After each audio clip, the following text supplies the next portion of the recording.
皆さんこんにちは、こんばんは。レゴニュースのスタッツです。この動画では2023年第3回レゴアイデア製品化レビューへの進出が決定した作品を紹介します。作品のバックグラウンド情報や製品化される可能性がどのぐらいあるかなどを分かりやすく説明します。今回のレビューは進出作品が多いため、いくつかの動画に分けて紹介しますので、ぜひ全部ご覧ください。モジュラー文化遺産博物館。モジュラービルディングセット風に作られた文化遺産博物館の建物、素朴さを取り入れたエドワード朝様式という建築スタイルを参考にしたデザインです。館内には彫刻やヴィンテージの電話機やカメラが展示されています。ヒンジパーツで建物の壁をカーブさせています。博物館の雰囲気に合ったクラシックカーはシルバーの立体カエルエンブレムがついています。このような立体エンブレムは最近は見かけなくなりましたね。モジュラービルディングセットのお約束ですが、各フロアを簡単に分離できる設計を取り入れています。製品化される可能性はどのぐらい？カーブのかかった建物は既製品ではあまり見られないデザインなので、その点はとてもユニークです。ただし、モジュラービルディング風のデザインが製品化されたことはこれまで一度もありません。モジュラービルディングセットのデザイン案はレゴグループ内でもほぼ無限にあるでしょうから、よほど特殊なケースでなければレゴアイデアで採用されることは今後もないと思います。このような理由から本作も素晴らしい作品ではありますが、審査に通過する可能性は極めて低いと言えます。月の宮殿。大きな三日月が特徴の幻想的な月の宮殿です。三日月はテクニックパーツで補強してあります。作品のモデルになっているのは浄化伝説という中国の月のうさぎの伝説です。伝説では浄化という女性が夫である孔芸が持つ不死の薬を飲み、一人で月に住まなければならなくなります。その後、月で月宮殿に住みながらうさぎと一緒に不死の薬を作って暮らしています。ゴゴウというのは怠け者の罪人で、月に流刑になった仙人になりたい木こりの男です。浄化伝説はいくつかバリエーションが存在しますが、もともとの話は夫から盗んだ不死の薬を飲んで月に逃げた浄化はガマガエルになったという内容のようです。竹取物語もこの浄化伝説をモデルにしているという話が有力です。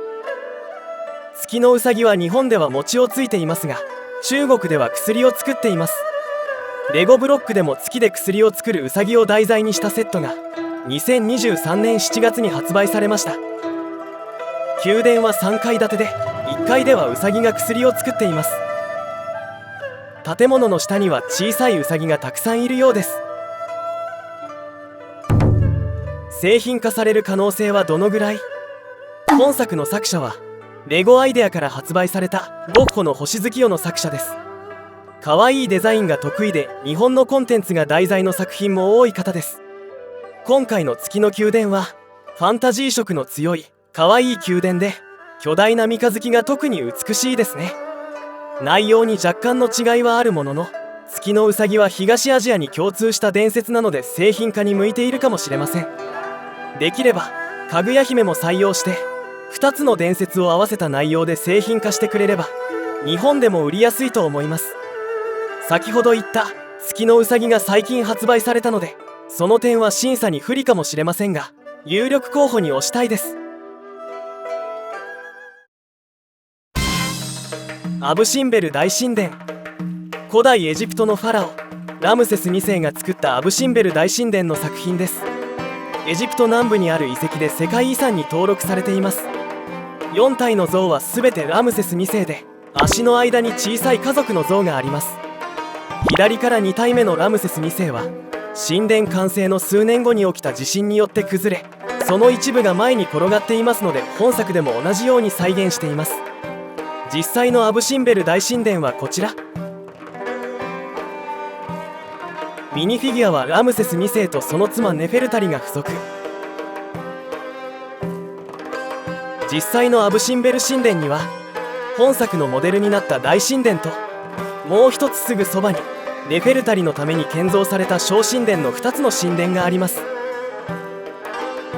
エジプトの遺跡には秘密が多いことを踏まえて、実際の神殿とは違った宝探し要素も盛り込まれており、遊んでも楽しい作品になっています。後ろにも宝探し用の扉があります。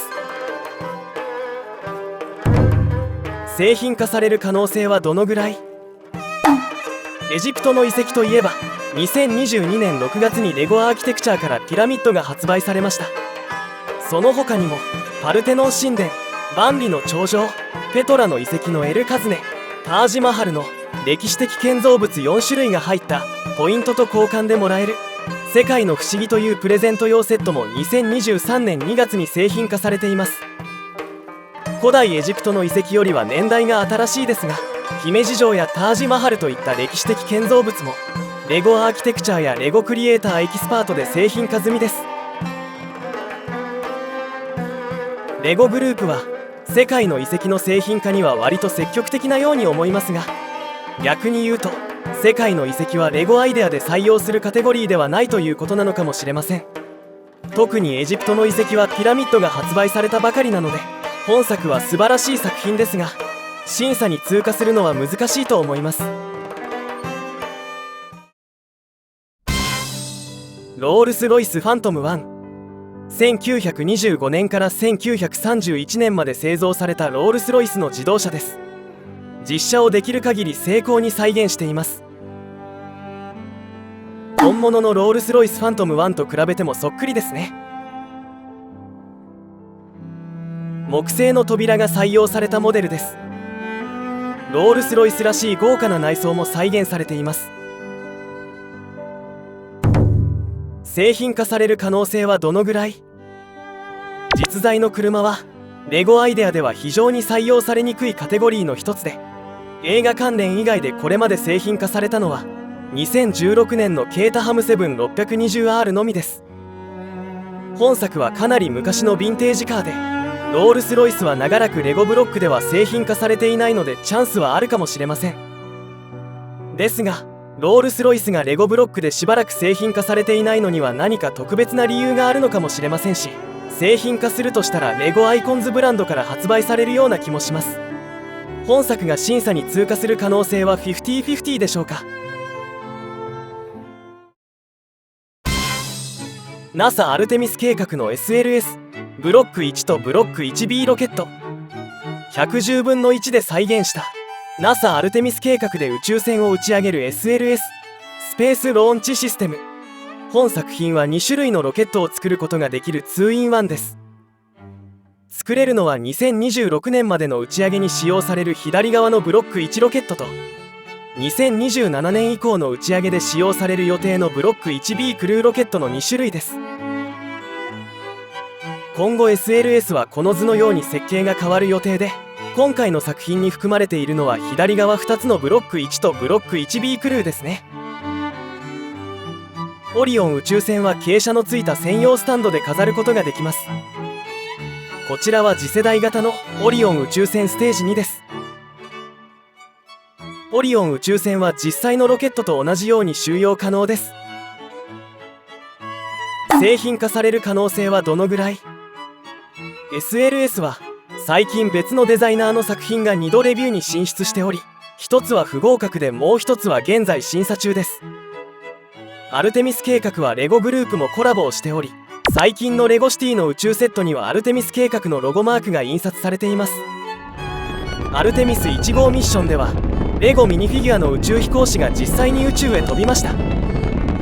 このような状況から判断すると、アルテミス計画関連の商品がレゴアイデアから発売される可能性は極めて低いと思われます。レゴの解剖学。レゴミニフィギュアの形をしたハーフカットスタイルの人体解剖標本です。頭は頭蓋骨と脳、体は肋骨を取り外すと心臓や肺、肝臓と小さいライム色の胆嚢や胃袋、大腸と小腸などの内臓がよく見えます。4分の1円パーツで表現した大腸のひらひらがリアルですね。手と足は可動式です。製品化される可能性はどのぐらい？本作はハーフカットの人体解剖モデルを作るアーティストカウズやジェイソン・フリーニーのスタイルを参考にしています。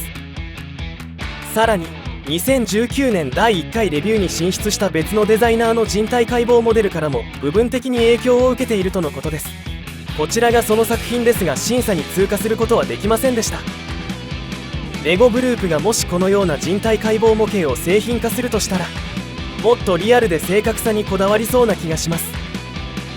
教育的な価値がありそうなので、その点は審査に有利かもしれませんが、ビルド式ミニフィギュアはレゴブロックですでにシリーズ化されていますので、本作の審査通過は簡単ではないと思います。スタッツ。以上、レゴアイデア製品化レビュー進出作品の紹介でした。今回のレビューのエントリー期間は12月末まで続きますので、追加があればまた動画で紹介します。この動画へのいいねとチャンネル登録もよろしくお願いします。レゴアイデア製品化レビュー進出作品の紹介はスタッツ公式サイトで最速で更新していますので、動画と合わせてぜひご覧ください。作品一覧ページへはこの動画の説明欄のリンクから行くことができます。それでは次回のレゴニュースもお楽しみに。